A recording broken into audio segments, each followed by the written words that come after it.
to this distinguished lecture series. I also want to welcome and say hello to all the participants. It's such a pleasure to be with all of you again. When Venkat had asked me first to deliver this lecture, I was a little taken aback because, I was thinking, what is there to say?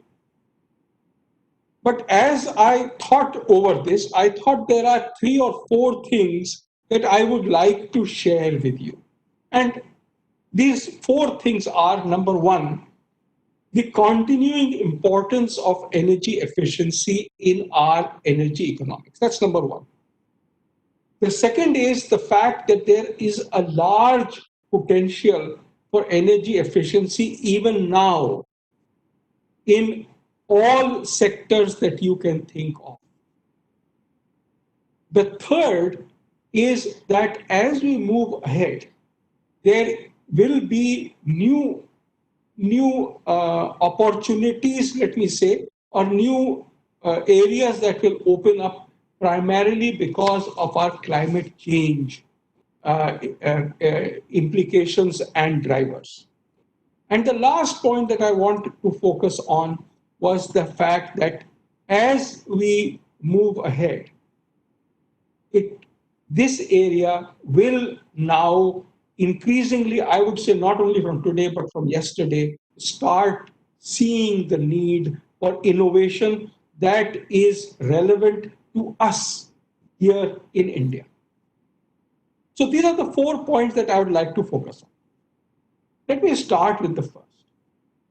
We have had, I believe, and I obviously am very, very biased in this, I believe that we have had a reasonably successful energy efficiency pathway in the last 8 or 10 years. There are many, many reasons for this. I should not in any way reduce the importance of the shift that is happening in the economy of a move towards the services sector from the manufacturing sector, with the amount of energy used per rupee added, rupee of value added, or rupee of GDP in the services sector being much less than that in the manufacturing sector. And therefore, every move means that there's that much less energy used for each rupee of GDP that is produced. I think we need to remember this. The second is that, in spite of that, approximately half of the savings that one observes, for example, by looking at the energy intensity data, that is the energy consumed in the country divided by the GDP, approximately half of it, or more than half of it, is because of energy efficiency actions that companies or buildings or users like you and me or people in the transport sector have taken. It is a matter of record that the average air conditioner that is sold in India today is 50%, 50% more efficient. That it means uses half as much energy as those that were available in 2007 when the first data was gathered. It is similar numbers, not 50%, but actually in the case of refrigerators, it is even more. It is true even as far as cars are concerned. Cars today are about 33% more efficient. Not just cars, two-wheelers, trucks. Across the board, vehicles are approximately 1/3 more efficient than they were in 2007.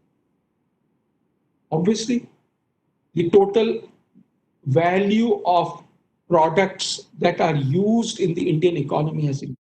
Our GDP has increased. So it is not as if this has led to a reduction on the energy side. We still see an increase in energy consumption, but that increase in energy consumption, even before the pandemic, had more or less started becoming stagnant. In fact, it had become a matter of concern. It had become a matter of concern because there was this feeling that at this stage of India's development, we should still be seeing an increase in the energy use. But we are seeing it in very strange ways. If you look at the energy consumption in people's homes, what do we see? We see that people who add air conditioners now add more efficient air conditioners than the air conditioners added last year. When we talk about the total amount of energy that goes, for example, into the building sector, the buildings are more efficient than those made earlier. So when the natural rate of increase of buildings and of air conditioners becomes equal to the rate of decrease in their energy use, then we see this plateauing. But, for example, in the case of air conditioners, what we are seeing is a different problem. Now, the energy use is the same. In fact, the energy used in Delhi this year for air conditioning is somewhat less, total amount of energy is somewhat less than in the equivalent period last year, say May through August last year and this year. However, however, year on year, what we are seeing is that the total demand is higher. We are seeing more air conditioners, so the demand goes up. Demand goes up, but energy does not go up. This is a big change that the electricity system is now seeing. And I'd like to leave it with you because this becomes one of the problems that we need to address as we go along. Now, having said this, is this energy efficiency increase occurring everywhere? I would say it isn't. In the building sector, we are seeing energy efficiency in buildings that are made by people who are going to live in them or work in them. We still do not see very large increases in buildings which are made by developers and then sold to owners and then rented out to tenants. We are also not seeing very much increase in energy efficiency in the small scale sector. So I would think that there are still parts of the Indian economy where we need to focus on energy efficiency.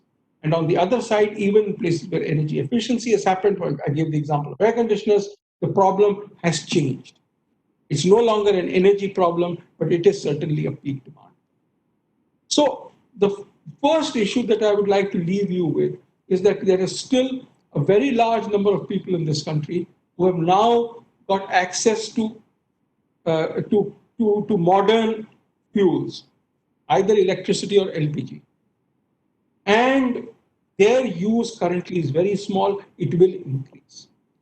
However, because these people, they will not buy the top of the line energy efficient equipment, but they don't buy the old energy inefficient equipment. Either what you are seeing is that for example, when somebody gets electricity and they want to put up lights, they don't put up incandescent bulbs. We are seeing that new houses are getting LED bulbs. This is a change because earlier on, we were seeing that new users of electricity were using inefficient products.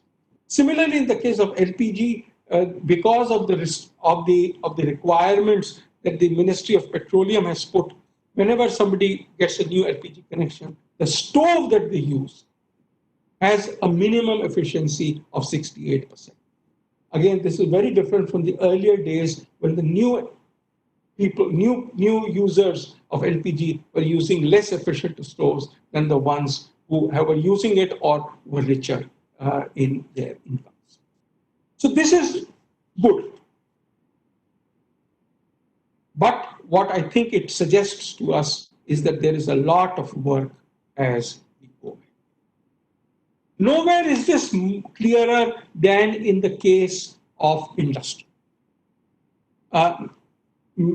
Some years ago, I think 2 or 3 years ago, several of us here, and Venkat was certainly part of it, and I think Kiran was part of it.